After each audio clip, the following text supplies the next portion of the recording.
जय श्री महाकाल सभी को।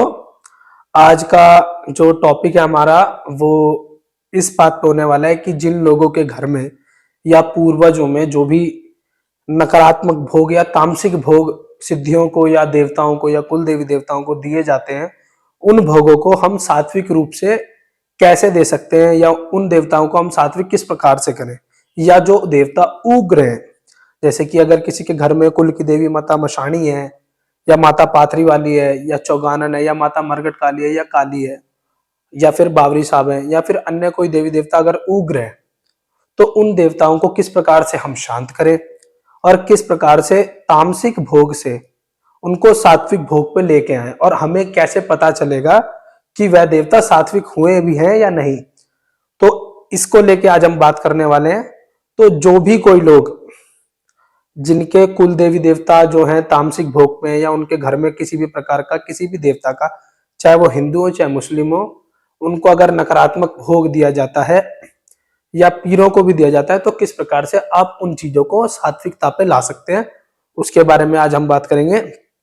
क्योंकि मुझे ना कई लोगों के कमेंट्स आए थे कि चिराग भैया, हमारे जो कुल में है या हमारे जो मम्मी पापा या दादा दादी हैं वो हमारे देवता को इसको इस प्रकार से बकरे का भोग देते हैं या कलेजी का या तामसिक दारू का या मदिरा का देते हैं।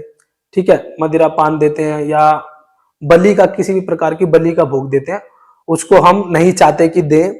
और किस प्रकार से हम उन देवताओं को मीठे पे उतारें, जैसा कि आपने पहले भी बताया है कि आप जो है वो देवता सात्विक रूप से मीठे पे चलाते हैं, तो उस प्रकार से हम उन देवताओं को मीठे पे किस प्रकार से उतारें और उतारने के बाद हमें किस प्रकार से पता चले कि वह देवता माने भी हैं या नहीं माने।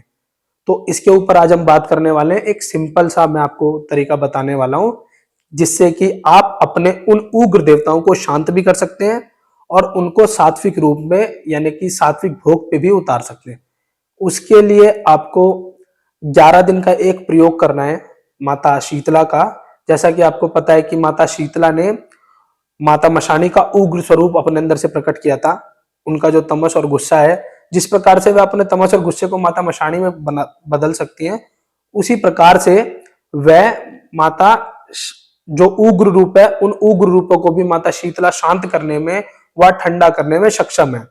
तो आपको 11 दिन तक माता शीतला के नाम का अखंड दीपक जलाना है। अखंड दीपक में आपको क्या करना है, एक तो पहले जब आप प्रज्वलित करेंगे किसी भी एक स्थान पे, आपको जैसे कि मंदिर में, आप नॉर्मली मंदिर में आप लगा सकते हैं माता शीतला का एक अलग से दीपक 11 दिन के लिए। आपके ऊपर डिपेंड करती है बात कि आप उनको तेल का लगाएंगे या घी का लगाएंगे, जैसा भी आपकी जेब या पॉकेट अलाउ कर रही हो, जैसे भी आपकी आया या श्रद्धा हो, आप उस प्रकार से उसमें ईंधन का प्रयोग कर सकते हैं कि आपको तेल उपयोग करना है या घी। जिन लोगों को घी प्रेफर करते हैं, जो लोग घी दे सकते हैं, तो वह घी का दीपक करें। जिन लोगों पे पैसा नहीं है या जिनकी आया कम है, वह तेल भी दे सकते हैं। ठीक है, तो आपको जब वो जोत प्रज्वलित करनी है तो पहले तो माता शीतला को प्रणाम करना है और माता शीतला का नाम लेना है कि हे देवी, हम इस देवता, सभी देवताओं का नाम एक बार में नहीं लेना है, पहले एक एक करके एक एक देवता को सात्विक करना पड़ेगा आपको। कई लोग क्या करते हैं गलतियां कि एक ही दीपक पे कई देवताओं का नाम ले लेते हैं। जैसे कि अगर किसी घर में मशानी भी बलि पे या मरकट काली भी बलि पे, तो उनने जोत प्रज्वलित की, माता शीतला का नाम लिया, उसके बाद जिस देवता को उसको सात्विक पे उतारना है उसके साथ साथ जो अन्य देवता भी है जो बलि पे चल रहे हैं उनका भी नाम ले लिया। ऐसा नहीं करना है। अगर आप ऐसा करेंगे तो उग्रता और जो दबाव है वो बहुत बढ़ सकता है। तो पहले स्टेप बाय स्टेप चलेंगे, एक एक करके देवताओं को धीरे धीरे करके सात्विक पे उतारेंगे, सात्विकता पे उतारेंगे व तामसिक भोग ठंडा करेंगे उनका और उग्रता कम करेंगे। ठीक है, तो आपने पहले दीपक प्रज्वलित किया। दीपक प्रज्वलित करने के बाद आपने प्रार्थना की कि हे माता शीतला, हम आपका 11 दिन का दीपक, अखंड दीपक जिसकी जोत नहीं बुझेगी 11 दिन तक। ठीक है, अखंडता का आपको बिल्कुल ध्यान रखना है, ये कंपलसरी चीज है। ठीक है, और कोई ना कोई मौजूद होना चाहिए दीपक की देखभाल के लिए। ठीक है, और आपको ऐसे प्रार्थना करनी कि हे माता शीतला, हम आपका अखंड दीपक जलाने जा रहे हैं। हमारे जो ये देवता हैं, जैसे कि हमारी जो काली माता है या माता मशानी है, जो भी कोई देवी या ये जो देवी जिनका हम भोग देते हैं या देवता जिनका हम भोग देते हैं, उनको सात्विक करने के लिए हम आपसे प्रार्थना कर रहे हैं। हे देवी, हे माता, कृपा करके आप उनको अपनी शीतलता प्रदान करें, अपनी ऊर्जा से, अपनी शक्ति से उनकी नकारात्मक शक्ति को झाड़ दें व उनको सात्विक भोग पे लेके आए। हे देवी, हम आपसे प्रार्थना कर रहे हैं। ठीक है, इस प्रकार से आपको प्रार्थना करनी है 11 दिन के लिए। उस 11 दिन के लिए दीपक जलाना है आपको, पहला काम तो ये। दूसरा काम आपको क्या करना है कि एक मंत्र आपको अभी इस वीडियो में नीचे मिल जाएगा, उस मंत्र का आपको रोजाना 11 माला जाप करना है। ठीक है, उस मंत्र के साथ क्या करना है आपको, उसी दीपक के आगे बैठ के आसन लगा के आराम से माला लेके आराम से, अपनी तर्जनी उंगली नहीं लगानी है माला में। तर्जनी हिंदू धर्म में अशुभ उंगली बताई जाती है, वह तामसिक उंगली बताई जाती है जिसका उपयोग तंत्र के मार्ग में होता है। ठीक है, तो जो हम सात्विक काम करने जा रहे हैं तो हम तर्जनी उंगली यानी कि अपनी इंडेक्स फिंगर का इस्तेमाल नहीं करेंगे जाप करते वक्त। आपको इन 2 उंगलियों पे माला टिका के आराम से जाप करना है। ठीक है, जो मंत्र मैं दूंगा उसका 11 दिन आपको जाप करना है, लगातार 11 माला। और आपको किस प्रकार से पता चलेगा कि आपने जिस देवी या देवता की जो पूजा है वह देवता सात्विक भोग पे आए या नहीं आए, या उनकी जो तामसिक ऊर्जा थी वो कम हुई या नहीं हुई, या उग्रता कम हुई या नहीं हुई, उसका आपको इस तरीके से पता चल सकता है कि वह देवी या देवता आपको स्वप्न के माध्यम से सपने में दर्शन दे सकता है, या अगर आपका भाव अच्छा है तो हो सकता है साक्षात भी दे दे। ठीक है, आपके भाव पे, प्रेम पे और भक्ति पे डिपेंड करता है कि आप किस तरीके से दर्शन पाने के योग्य हैं या आपकी ऊर्जा कितनी पर्याप्त है। ठीक है, या तो वह देवता आपको सपने में दर्शन दे सकते हैं। अब सपने में कई बार लोगों को भ्रम होता है कि हमने जो देखा है वह सपना ही था या देवता ही था या कुछ और था।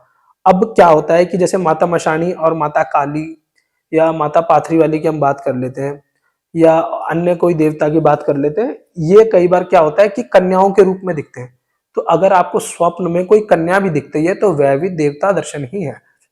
और शरीर को और आपको भी देखने भर से भी पता चल जाता है, वाइब्रेशन से, सपने में भी और वैसे भी, कि वह चीज पॉजिटिव है या नेगेटिव, क्योंकि इतनी वाइब्रेशन शरीर कनेक्ट कर पाता है। ठीक है, और जिन लोगों को दर्शन ना हो या जिन लोगों को ना पता चले तो वह दिल ना तोड़े, क्योंकि कई बार क्या होता है मनाने में टाइम लगता है देवता को।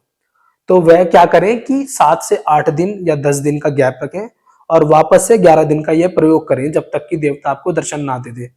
हो सकता है देवता की आपको इतनी अच्छी कृपा प्राप्त हो जाए जो आपके पुरखों को भी ना प्राप्त हुई हो।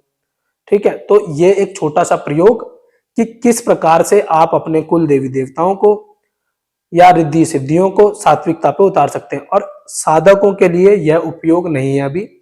ठीक है, जिन्होंने तामसिक रूप से साधनाएं की हैं या साबर मंत्र जपे हैं या बलि वाला भोग जो दिया है, उन लोगों के लिए यह प्रयोग नहीं है पर्याप्त। ठीक है, उनके लिए हम एक अलग से वीडियो बनाएंगे कि जो साधक हैं या जिनके घर में बलियां चलती हैं या जिन्होंने अपनी जो सिद्धियां हैं वह मशान में जाके, मरघट में जाके, दारू मांस के भूख पे अगर सिद्ध करी है या चौराहे पे जाके सिद्ध करी है, किसी भी प्रकार से तामसिक भोग पे सिद्ध करी है, तो वह तामसिकता को कैसे खत्म करें, पहले तो अपनी तामसिकता को कैसे खत्म करें और किस प्रकार से अपनी सिद्धियों को व रिद्धियों को तामसिक भोग से सात्विकता पे लाएं।